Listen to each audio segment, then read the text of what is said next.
एक बार प्रेम से बोलिए साचे दरबार की जय, दुर्गा मैया की जय। मैया सबकी नगरिया फेरिया डालू बुलाई गऊ मोर नगरी, मैया सबकी नगरिया फेरिया डालू बुलाई गऊ मोर नगरी।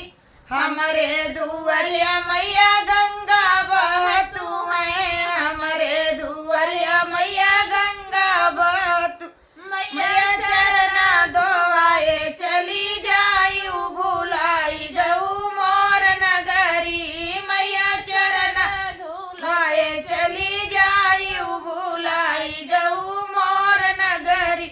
मैया सबकी नगरिया फेरिया डालू भुलाई गऊ मोर नगरी, मैया सबकी नगरिया फेरिया डालू भुलाई गऊ मोर नगरी।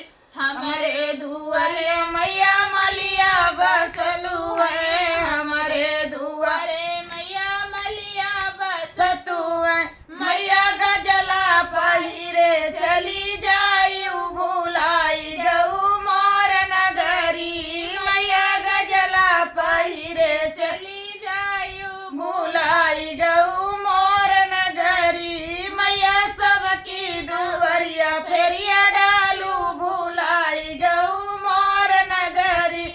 हमारे नगरिया मैया बजजा बसलू है, हमारे दुआरिया मैया बजजा बसलू।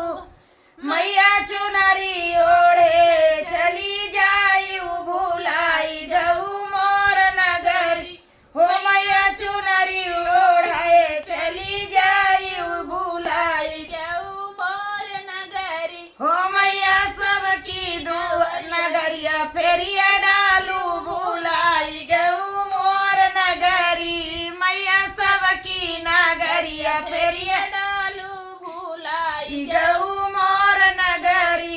हमारे हम ही न मैया छप्पन भोगवा बनाए, हम ही त मैया छप्पन भोगवा बना।